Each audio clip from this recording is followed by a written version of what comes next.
Good evening दोस्तों। आज है 30 नवंबर और आज हम लोग देखेंगे बिहार एडुटेरिया स्पेशल के अंतर्गत स्थानीय स्वशासन। जब हम स्थानीय स्वशासन की बात करते हैं तो इसका अर्थ होता है पंचायती राज व्यवस्था और साथ ही साथ शहरों में नगर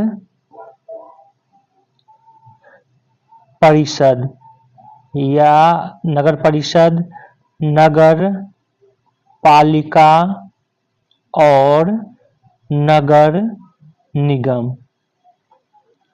तो स्थानीय स्वशासन के अंतर्गत हम इन तथ्यों को आज देखेंगे। उसके बाद जो है हम लोग देखेंगे बिहार में न्यायपालिका की क्या स्थिति है। तो सबसे पहले हम लोग पंचायती राज को देखते हैं और आपको प्रारंभ करने से पहले बता दें कि ये चैप्टर बहुत ही महत्वपूर्ण है, अति महत्वपूर्ण है। इससे संबंधित प्रश्न आपको बीपीएससी या बिहार के अन्य एग्जामों में रहता है। तो आप इस वीडियो को जितना हो सके शेयर करें जिससे कि आपके दोस्तों को फायदा हो और साथ ही साथ आप इस वीडियो को 1 से 2 बार खुद से पढ़ें। और साथ ही साथ ये भी हम कहना चाह रहे हैं कि अभी जो हम स्थानीय स्वशासन बताएंगे वो आपको बिहार के संदर्भ में बताएंगे, लेकिन स्थानीय स्वशासन, पंचायती राज ये आपको अन्य बुक के सहायता से जो पॉलिटी है, इंडियन पॉलिटी या भारतीय राज व्यवस्था, उस बुक को कहीं से आप ऊपर कर डिटेल्स में इसको पढ़ लें कि कब इसको लागू हुआ बलवंत राय मेहता ने और किस राज्य में पहले लागू हुआ। जैसे राजस्थान के नागौर में हुआ था, फिर दूसरे जगह किस में हुआ, राजस्थान के नागौर के बाद आंध्र प्रदेश में जो है हुआ। तो इस तरह से प्रश्न पूछे जाते हैं बीपीएससी में भी। तो आप एक बार खुद से भारतीय राज व्यवस्था को भी पढ़ लेंगे। अभी हम लोग कर रहे हैं स्थानीय स्वशासन बिहार के संदर्भ में। एक और पॉइंट है कि हमने टेलीग्राम पर बिहार स्पेशल आस्था का प्रैक्टिस सेट वो अपलोड कर दिया है। अगर आप लोग टेलीग्राम से जुड़े हैं तो उसको डाउनलोड कर प्रैक्टिस सेट जरूर बना लें। तो उससे आपको पता चलेगा कि जो हम पढ़ रहे हैं वो कितना उपयुक्त है। अब स्टार्ट करते हैं पंचायती राज व्यवस्था। स्वतंत्रता उपरांत 1947 में बिहार में पंचायती राज व्यवस्था के संबंध में अधिनियम बनाया गया। 73वां संविधान संशोधन के बाद बिहार ने बिहार पंचायती राज अधिनियम 1992 लागू किया। बलवंत राय मेहता की सिफारिश के अनुरूप त्रिस्तरीय व्यवस्था 2001 ईस्वी में कार्यरत हुई बिहार में, क्योंकि बलवंत राय मेहता ने त्रिस्तरीय व्यवस्था दिया पंचायती राज का, जबकि आप अशोक मेहता को देखेंगे उन्होंने द्विस्तरीय दिया। जब आप इसको डिटेल्स में पढ़ेंगे भारतीय राज व्यवस्था के अंतर्गत तो आपको ये सारे तथ्य पता चल जाएगा। तो आगे चलते हैं, बिहार के संदर्भ में देखते हैं। पंचायती राज व्यवस्था को और अधिक सशक्त बनाने के लिए बिहार पंचायती राज अधिनियम 2006 लागू किया गया। बिहार पंचायती राज अधिनियम 2006 के मुख्य प्रावधान थे पंचायती राज को 3 स्तर पे बांटा गया या त्रिस्तरीय मॉडल को अपनाया गया। बलवंत राय मेहता का ये त्रिस्तरीय था, ग्रामीण, ग्राम पंचायत, पंचायत समिति और जिला परिषद। ये 3 स्तर को अपनाया गया बिहार सरकार द्वारा 2006 के अधिनियम के तहत। और ये व्यवस्था किया गया कि महिलाओं के लिए सभी स्तरों पर 50% आरक्षण होगा। पिछड़े वर्ग को सभी स्तरों पर एवं पदों पर अधिकतम 20% आरक्षण होगा। अनुसूचित जाति, अनुसूचित जनजाति वर्ग को सभी स्तरों पर जनसंख्या के अनुपात में आरक्षण प्राप्त होगा। एक, महिलाओं को 50% आरक्षण। ये आरक्षण महिलाओं के सभी वर्गों का है, ये भी ध्यान में रखेंगे। पिछड़े वर्ग के सभी स्तरों और पदों पर 20% आरक्षण पिछड़े वर्ग को, और अनुसूचित जाति जनजातियों को जनसंख्या के अनुपात में आरक्षण की बात इसमें कही गई। अनुसूचित जाति जनजाति पिछड़े वर्ग के सभी स्तरों एवं पदों पर कुल आरक्षण 50% से अधिक नहीं होगा। यह भी व्यवस्था की गई 2006 के अधिनियम में। पंचायती राज के निर्वाचित पद धारकों को लोक सेवक का दर्जा प्राप्त होगा, यह भी कहा गया। पंचायती राज का चुनाव राज्य निर्वाचन आयोग के अधीन होगा, तो दैट मीन्स कि एक राज्य निर्वाचन आयोग का भी गठन किया जाएगा जो कि पंचायती राज का चुनाव करवाएगा, पंचायत का और नगर निकायों का चुनाव करवाएगा। तो आप यहाँ पर ध्यान रखेंगे कि भारतीय निर्वाचन आयोग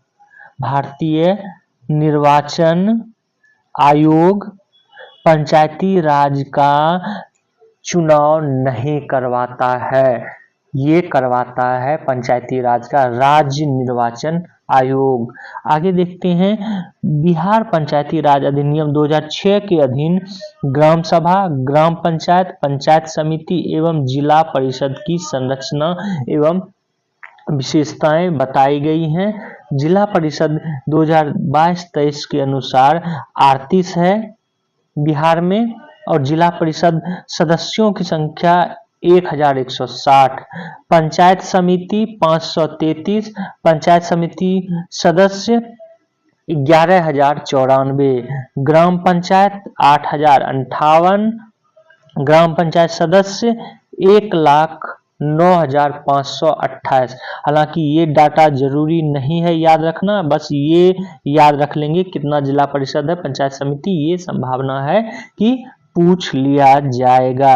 अब हम आपको बता दें कि जैसा कि हम ऊपर बताए कि 3 भाग में बांटा गया है पंचायती राज को, और ये 3 भाग कौन कौन सा है, जिला परिषद, पंचायत समिति, और उसके बाद देखेंगे पंचायत समिति के अलावा आपको ग्राम पंचायत का। लेकिन ग्राम पंचायत के अंतर्गत ही रखा गया है ग्राम सभा को, ग्राम पंचायत को, और साथ ही साथ ग्राम कचहरी को। ये तीनों का जो है चुनाव एक ही, हालांकि चुनाव सबका एक ही साथ होता है, लेकिन इन तीनों को एक में रखा गया है। उसके बाद पंचायत समिति, और पंचायत समिति के बाद फिर जिला परिषद। तो इस तरह आप देखेंगे 3 स्तरीय। आपको आपकी सहूलता के लिए हम एक जगह आपको ये लिख दे रहे हैं कि यहाँ पे लिखा हुआ, इसी में हम आपको ऐड कर दे। जिला परिषद एक अलग निकाय है, पंचायत समिति एक अलग निकाय है, लेकिन ग्राम पंचायत के अंतर्गत ही ग्राम सभा, ग्राम पंचायत और ग्राम कचहरी ये आता है। तो चूंकि ये एक बुक है, तो बुक अपने ढंग से जो है किसी चीज को लिखता है, जबकि आप देखेंगे इसमें ये तीनों इंक्लूड हो जाता है इसी के अंतर्गत। और इसकी कार्यकारी जो है ग्राम पंचायत की कार्यकारिणी, इसमें विभिन्न सदस्य आते हैं। उन सदस्य को हम एक एक करके चर्चा भी करेंगे, जिससे कि आपका कंसेप्ट क्लियर हो जाए। अगर एक बार कंसेप्ट क्लियर हो जाएगा तो उसके बाद जो है आपको समझने में, कोई भी बुक पढ़ेंगे समझने में दिक्कत नहीं आएगी, क्योंकि प्रत्येक बुक में इसको अलग अलग ढंग से समझाया गया है। तो यहाँ पे आप लोग ये तथ्य आपका कंसेप्ट क्लियर हो गया होगा कि जो त्रिस्तरीय है ये त्रिस्तरीय है, जिला परिषद, पंचायत समिति और ग्राम पंचायत। ये नहीं कि ये जो बुक सीक्वेंस में लिखा है उसको, ये 3 स्तरीय समझ गए। अब इन 3 स्तरीयों के अंतर्गत कैसे चुनाव होता है और उसके अंतर्गत किसका किसका चुनाव होता है उसके बारे में हम आगे चर्चा करते हैं। और आपको कोई भी दिक्कत नहीं होगा इस वीडियो को देखने के बाद पंचायत को समझने में। उसके बाद आप जब भारतीय संदर्भ में, इंडियन पॉलिटी में भी पंचायत पढ़ेंगे तो आपको कंसेप्ट क्लियर हो जाएगा। तो पहले ग्राम सभा को देखते हैं। यह पंचायत राज के अधीन सबसे बड़ी सभा होती है। ग्राम सभा में गांव के सभी मतदाता इसके सदस्य होते हैं। ग्राम सभा की बैठक के लिए 2 बैठकों के बीच का अंतराल 3 माह से अधिक का नहीं होगा। 1 वर्ष में 4 बैठक अनिवार्य होगा, यह बताया गया है।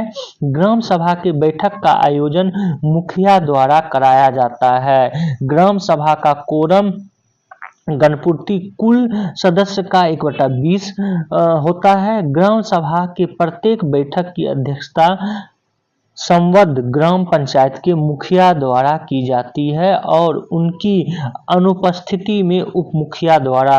ग्राम सभा का मुख्य कृत्य कार्य विकासात्मक कार्य में सहयोग करना, लाभुकों को पहचान करना, अंशदान देना, सौहार्द बढ़ाना और निगरानी समिति द्वारा कार्यों का पर्यवेक्षण करना, ये ग्राम सभा का कार्य होता है। तो ग्राम सभा से पहले जो है आप 1 मिनट के लिए आपको कह रहे हैं ये चैप्टर आप अभी भूल जाइए, क्योंकि यहाँ पर अभी चुनाव नहीं हुआ है किसी का। ग्राम पंचायत पहले देख लेते हैं, तब कंसेप्ट आपका क्लियर हो जाएगा। तो ग्राम पंचायत की बात करें, निर्वाचित मुखिया, उप मुखिया एवं वार्ड सदस्यों को मिलाकर 7000 की जनसंख्या पर एक ग्राम पंचायत का गठन किया जाता है। कंसेप्ट क्लियर हुआ होगा कि ग्राम पंचायत जो कहा जाता है उसके अंतर्गत मुखिया, उप मुखिया और वार्ड का सदस्य आता है। और एक ग्राम पंचायत 7000, कम से कम 7000 की कोई पंचायत को तभी पंचायत घोषित किया जाएगा जबकि उसकी जनसंख्या 7000 हो। यहां तक समझ में आ गया। ग्राम पंचायत का कार्यकाल 5 वर्ष का होता है। पहले इसका कार्यकाल से पहले हम जान लेते हैं कि मुखिया का कैसे चुनाव होता है। तो मुखिया का चुनाव प्रत्यक्ष मतदान द्वारा होता है। हम लोग प्रत्यक्ष रूप से जाके मतदान करते हैं। वहीं उप मुखिया का चुनाव जो है होता है, जो वार्ड सदस्य चुना जाता है उसके द्वारा। हम लोग वार्ड सदस्य का प्रत्यक्ष रूप से चुनाव करते हैं गांव में, और प्रत्येक 500 जनसंख्या पर एक वार्ड सदस्य होता है और यही वार्ड सदस्य उप मुखिया को चुनता है अप्रत्यक्ष चुनाव के माध्यम से। इनका चुनाव वार्ड सदस्य द्वारा अप्रत्यक्ष चुनाव से बहुमत बराबर होने की स्थिति में लॉटरी द्वारा होता है। मुखिया एवं उप मुखिया अपना त्यागपत्र जिला पंचायत राज अधिकारी को स्वयं लिखकर देता है। तो पहले यहाँ तक कंसेप्ट आपका क्लियर होना चाहिए। मुखिया का हम लोग चुनाव खुद करते हैं प्रत्यक्ष रूप से, वार्ड सदस्य का हम लोग खुद करते हैं प्रत्यक्ष रूप से, फिर वार्ड सदस्य उप मुखिया का चुनाव करता है। यहाँ तक आपका क्लियर हो गया। अब इस यहाँ पर आते हैं इस डाटा पर ग्राम सभा का। तो अब जब मुखिया का चुनाव हो जाता है उसके होने के बाद पंचायती राज के अधीन गांव के सभी मतदाता इसके पंचायती राज के अधीन फिर मुखिया बैठक बुलाती है एक ग्राम सभा का, और इस बैठक में 3 माह से अधिक जो है अंतर नहीं होना चाहिए और वर्ष में 4 बैठक होना अनिवार्य है। ये कंसेप्ट अब आपको समझ में आया होगा। तो अब समझ गए कि ग्राम सभा पहले मुखिया का चुनाव हुआ और वार्ड सदस्य का चुनाव हुआ, वार्ड सदस्य ने उप मुखिया को चुना और फिर उप मुखिया और मुखिया ने ग्राम सभा की बैठक बुलाई और ग्राम सभा की बैठक वर्ष में कितनी बार होगा और कोरम उसके लिए 1/20 है। अगर अध्यक्ष मुखिया अध्यक्ष होगा ग्राम सभा का, अगर मुखिया नहीं है तब उप मुखिया इसका प्रधान होगा। और किन किन मुद्दों पे ग्राम सभा बात करेगी, ये विकासात्मक कार्य में सहयोग करना, लाभुकों को पहचान करना, अंशदान देना, सौहार्द बढ़ाना और निगरानी समिति का कार्य। कंसेप्ट क्लियर हो गया। ये सारे के सारे ग्राम पंचायत के अंतर्गत ही आ रहे हैं। अब हम लोग देखते हैं आगे। वार्ड सदस्य अपना त्यागपत्र स्वयं लिखकर मुखिया को देता है और जिसके 7 दिन बाद उसका पद रिक्त हो जाएगा। ग्राम पंचायत की बैठक के लिए गणपूर्ति कुल संख्या का आधा होना चाहिए। अब हम लोग देखते हैं ग्राम कचहरी। ग्राम कचहरी भी ग्राम पंचायत के अंतर्गत ही आता है, त्रिस्तरीय में ही आता है। प्रत्येक ग्राम पंचायत क्षेत्र में एक न्यायिक कृतियों के लिए ग्राम कचहरी होती है। ग्राम कचहरी का प्रधान सरपंच होता है जो प्रत्यक्ष मतदान के द्वारा चुना जाता है। तो हम लोग अभी तक कितने को चुने हैं प्रत्यक्ष? जब पंचायत का चुनाव होता है तो मुखिया को, उसके बाद वार्ड कमिश्नर को, वार्ड सदस्य को, उसके बाद सरपंच को, 3 आदमी को चुन चुके हैं। ग्राम पंचायत के सभी वार्ड से एक पंच सदस्य प्रत्यक्ष मतदान द्वारा चुना जाता है। जैसे एक वार्ड सदस्य को चुनते हैं उसी तरह एक पंच को भी चुनते हैं। और निर्वाचित पंच एवं सरपंच अपनों में से एक उप सरपंच का चुनाव अप्रत्यक्ष रूप से करता है। अब उप सरपंच का चुनाव कैसे होता है? पंच और सरपंच मिलकर अप्रत्यक्ष रूप से करता है। Concept clear? आगे देखते हैं। प्रत्येक ग्राम कचहरी की सहायता के लिए एक सचिव एवं न्यायमित्र की नियुक्ति की जाती है।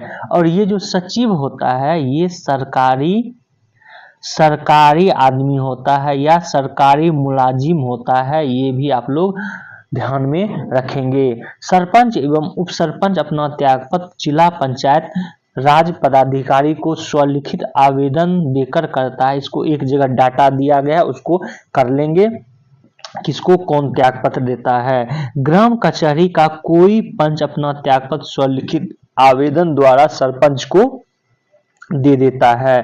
तो अभी तक हम लोग क्या देखें? मुखिया का चुनाव प्रत्यक्ष रूप से होता है, वार्ड कमिश्नर का प्रत्यक्ष रूप से होता है, सरपंच का और पंच का जो है प्रत्यक्ष रूप से होता है, जबकि उप मुखिया का और उप सरपंच का चुनाव अप्रत्यक्ष रूप से होता है। यहां तक क्लियर आपका कंसेप्ट? आगे देखते हैं।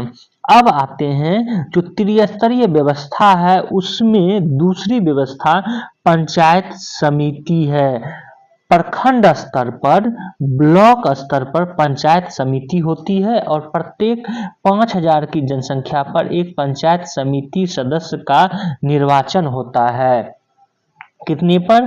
5000 की जनसंख्या पर। पंचायत समिति सदस्यों का निर्वाचन प्रत्यक्ष रूप से होता है। मुखिया का चुनाव प्रत्यक्ष, वार्ड कमिश्नर का, वार्ड सदस्य का प्रत्यक्ष, उसके बाद पंच का प्रत्यक्ष रूप से, सरपंच का प्रत्यक्ष रूप से, और अब हम लोग पंचायत समिति के सदस्य का चुनाव प्रत्यक्ष रूप से। अब पंचायत समिति का सदस्य निर्वाचन उपरांत अपने सदस्यों में से एक प्रमुख और एक उप प्रमुख चुनता है। आप लोग देखे होंगे गाड़ी पर लिखा हुआ प्रमुख है या उप प्रमुख है साइन बोर्ड के रूप में।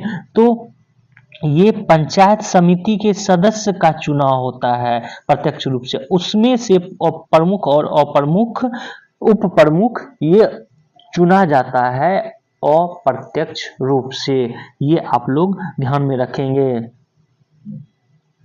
आगे देखते हैं, प्रमुख एवं उप प्रमुख का चुनाव पंचायत समिति के सदस्यों द्वारा अप्रत्यक्ष मतदान द्वारा किया जाता है। पंचायत समिति की बैठक की अध्यक्षता करते हैं। प्रमुख जो है, जितने भी पंचायत समिति चुन कर आते हैं उसकी बैठक की अध्यक्षता करता है। प्रमुख अपना त्यागपत्र लिखित रूप से अनुमंडल दंडाधिकारी को देता है। उप प्रमुख अपना त्यागपत्र स्वलिखित रूप से प्रमुख को देता है। पंचायत समिति का सदस्य अपना त्यागपत्र स्वलिखित रूप से प्रमुख को देता है। आगे हम लोग देखते हैं त्रिस्तरीय में अगला तीसरा कौन सा स्तर है, ये है जिला परिषद का। जिला स्तर पर जिला परिषद होती है। जिला परिषद ग्राम पंचायत एवं पंचायत समितियों के लिए नीति निर्धारण और मार्गदर्शन का काम करता है। जिला परिषद के सदस्य लगभग 50,000 की जनसंख्या पर प्रत्यक्ष निर्वाचन द्वारा चुना जाता है। तो मुखिया, वार्ड सदस्य, पंच, सरपंच और उसके बाद जो है पंचायत समिति के सदस्य, इसका प्रत्यक्ष रूप से चुनाव हुआ और अब जिला परिषद का प्रत्यक्ष रूप से चुनाव। तो इन सब का चुनाव जो है प्रत्यक्ष रूप से हम लोग जब पंचायत का चुनाव होता है तो करते हैं। अब क्या होता है कि जिला परिषद की निर्वाचित सदस्य अपने में से एक अध्यक्ष और एक उपाध्यक्ष का चुनाव अप्रत्यक्ष मतदान द्वारा करता है। अध्यक्ष अपना त्यागपत्र स्वलिखित जिला दंडाधिकारी डीएम को देता है और उपाध्यक्ष त्यागपत्र अध्यक्ष को देता है। जिला परिषद सदस्य अपना त्यागपत्र अध्यक्ष को देता है। तो हम लोग चुनाव किसका करते हैं, जिला परिषद के सदस्य का करते हैं, उसमें से अध्यक्ष और उपाध्यक्ष चुनाव का होता है। ये कंसेप्ट आपको क्लियर हो गया। इसी को एक डाटा के माध्यम से यहाँ पर दिखाया गया है कि मुखिया का चुनाव प्रत्यक्ष रूप से और ये त्यागपत्र जिला पंचायत राज पदाधिकारी को देता है। उप मुखिया का चुनाव अप्रत्यक्ष रूप से जिला पंचायत राज पदाधिकारी को ये अपना त्यागपत्र देता है। वार्ड सदस्य का चुनाव प्रत्यक्ष रूप से और ये देता है मुखिया को त्यागपत्र, किसको, मुखिया को। वहीं पर प्रमुख का चुनाव अप्रत्यक्ष रूप से अनुमंडल दंडाधिकारी, दैट मीन्स एसडीओ या एसडीएम बोले, उसको देता है। और उप प्रमुख इसका अप्रत्यक्ष रूप से ये प्रमुख को त्यागपत्र देता है। ये पूछा जाता है तो आप लोग याद कर लेंगे। वहीं पंचायत समिति की बात करें तो ये प्रत्यक्ष रूप से चुना जाता है और प्रमुख को अपना त्यागपत्र देता है। जिला परिषद, ये अध्यक्ष, जिला परिषद का अध्यक्ष अप्रत्यक्ष रूप से चुना जाता है और डीएम को अपना त्यागपत्र देता है। जिला परिषद उपाध्यक्ष ये अप्रत्यक्ष रूप से चुना जाता है और जिला परिषद के अध्यक्ष को अपना त्यागपत्र देता है। जिला परिषद का सदस्य ये प्रत्यक्ष रूप से चुना जाता है और जिला परिषद के अध्यक्ष को अपना त्यागपत्र देता है। सरपंच का चुनाव क्या होता है, प्रत्यक्ष रूप से होता है सरपंच का चुनाव और जिला पंचायती राज पदाधिकारी को अपना त्यागपत्र देता है। उप सरपंच का अप्रत्यक्ष रूप से चुनाव होता है, जिला पंचायत राज पदाधिकारी को त्यागपत्र देता है। पंच का प्रत्यक्ष रूप से होता है और ये सरपंच को अपना त्यागपत्र देता है। तो इस तरह आप देखेंगे कि ये जो सदस्य है मुखिया, वार्ड सदस्य, उसके बाद आपको सरपंच, पंच, सरपंच और पंच, ये ग्राम पंचायत के अंतर्गत आते हैं। जितने भी गोला किया हुआ है ये सारे ग्राम पंचायत के अंतर्गत, कार्यकारी के अंतर्गत आते हैं। वहीं पर जब हम देखते हैं प्रमुख, ये आपको आता है पंचायत समिति, पंचायत समिति के अंतर्गत आता है। और जब हम जिला परिषद की बात करें, यहाँ पर प्रमुख, उप प्रमुख ये भी एक में ही ले लें, प्रमुख, उप प्रमुख और पंचायत समिति के सदस्य, ये तीनों जो है प्रमुख, उप प्रमुख, पंचायत समिति के सदस्य, ये तीनों आते हैं पंचायत समिति के अंतर्गत। वहीं पर जिला परिषद जिला परिषद अध्यक्ष, ये तीनों आते हैं। जिला परिषद उपाध्यक्ष और जिला परिषद का अध्यक्ष, ये तीनों आता है जिला परिषद के अंतर्गत कार्यकारी अधिकारी के रूप में। यहाँ तक आपका एकदम क्लियर हो गया होगा कंसेप्ट। यहाँ हम लोग चुनाव किसका किसका कर रहे हैं, मुखिया का, वार्ड सदस्य का, उसके बाद कर रहे हैं पंचायत समिति का, उसके बाद जिला परिषद का, सरपंच का और पंच का हम लोग चुनाव करते हैं। इतने लोगों का हम लोग चुनाव करते हैं। इसी में से फिर अप्रत्यक्ष रूप से चुनाव होकर सब में 3-3 देखेंगे आप। पंचायत समिति के अंतर्गत हम लोग चुनाव करते हैं पंचायत समिति के सदस्य का, लेकिन उसी से फिर प्रमुख और उप प्रमुख का चुनाव हो जाता है, 3 सदस्य बन जाता है। उसके बाद जिला परिषद का हम लोग चुनाव करते हैं और उसी से जिला परिषद अध्यक्ष और उपाध्यक्ष बन जाता है, तो 3 सदस्य कार्यकारिणी हो जाता है जिला परिषद का। जबकि ग्राम पंचायत के अंतर्गत मुखिया, वार्ड सदस्य, उसके बाद सरपंच, पंच, इसका हम लोग चुनाव करते हैं। ये आपको कंसेप्ट क्लियर हो गया होगा। अगर नहीं हुआ है, एक बार पुनः जो है डिटेल्स में पढ़ेंगे आप लोग भारतीय राज्य व्यवस्था, तो और ज्यादा कंसेप्ट आपका क्लियर हो जाएगा। अब हम लोग आते हैं नगर प्रशासन के अंतर्गत। नगर प्रशासन की बात करें तो नगरीय क्षेत्र में स्थानीय स्वशासन या स्थानीय सुविधाओं के उद्देश्य से नगर पालिका का गठन किया गया है। 74वें संविधान संशोधन 1992 के द्वारा बिहार में नगर निगम, नगर परिषद और नगर पंचायत के लिए बिहार नगर पालिका अधिनियम लागू किया गया।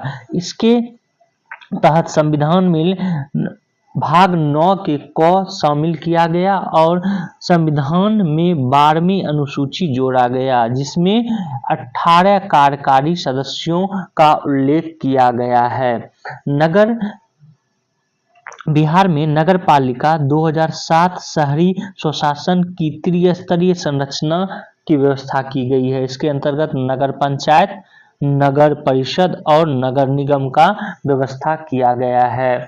अगर हम बात करें सबसे पहले नगर परिषद की, तो सबसे पहला नगर परिषद ये आरा में था। आरा, जो कि अभी वर्तमान में हम लोग भोजपुर भी बोलते हैं, भोजपुर। तो आरा जो टाउन है वो सबसे पहला नगर परिषद बना था। उसके बाद नगर निगम की बात करें तो नगर निगम जो है ये पटना नगर निगम था, पहला पटना नगर निगम था। और नगर निगम का बिहार में कंसेप्ट 1922 में होता है, ये भी आपको डाटा ध्यान में रखना है। और पटना नगर निगम की बात करें तो पटना नगर निगम की स्थापना ये होती है 15 अगस्त 1952 को। और पटना नगर निगम में वर्तमान में 75 वार्ड है। ये प्रश्न पूछा जा चुका है बिहार सचिवालय में भी। तो इस तरह के प्रश्न बिहार में पूछे जाते हैं, तो आपको याद रखना होगा। तो पटना नगर निगम में वार्ड सदस्यों का जो है कितना है, 75 है। और आपको ये भी बता दें कि इसी वार्ड सदस्य से मेयर का चुनाव होता है। मेयर का प्रत्यक्ष रूप से चुनाव नहीं होता है और उपमेयर का चुनाव भी यही वार्ड सदस्य करता है। उप मेयर का चुनाव यही वार्ड सदस्य करता है। तो आप ये भी याद रखेंगे कि जो नगर निगम होता है उस नगर निगम में जो मेयर और उपमेयर एक कार्यकारी अधिकारी के रूप में काम करते हैं, ये आपको ध्यान में रखना है। अब हम आपको ये भी बता दें कि जितने भी नगर पंचायत हैं और नगर परिषद, नगर निगम है, वो कितना है बिहार में वर्तमान में, टोटल 261 है। उसमें नगर निगम 19, नगर परिषद 88 और नगर पंचायत 154 बिहार में वर्तमान में है। हालांकि ये संख्या कम है क्योंकि बिहार में शहरीकरण बहुत ही कम हुआ है। इसलिए भी इस तरह आप देख रहे हैं कि संख्या जो है कम है। और आप ये भी ध्यान में रखेंगे कि नगर निकायों को सदस्यों का निर्वाचन प्रत्यक्ष मतदान द्वारा होता है। जितने भी सदस्य हैं इनका कार्यकाल 5 वर्ष का होता है। यहाँ पर एक और तथ्य आपको पंचायती राज से संबंधित कुछ तथ्य बता दें। पंचायती राज अधिनियम जो 2006 जो कि बिहार में अभी लागू है और उसमें जो आरक्षण व्यवस्था किया गया है, इसके इतर अगर बात करें तो इसमें पंचायती राज व्यवस्था में 29 विषय हैं। जैसा कि आप नगर निगम में देखें कि 18 विषय हैं, उसी तरह 29 विषय पंचायती राज व्यवस्था के अंतर्गत आता है। जबकि अगर आप देखेंगे पंचायती राज व्यवस्था जो वर्तमान संदर्भ आया है, ये 73वां संविधान संशोधन 1992, कहीं कहीं उसको जब 1993 में लागू होता है तो 1993 लिखता है, तो 1993 में जो है लागू हुआ था, उसी का जो है आगे 2006 में बिहार सरकार लागू किया है। ये तथ्य भी आप लोग ध्यान में रखेंगे। आगे देखते हैं हम लोग राज्य वित्त आयोग के बारे में।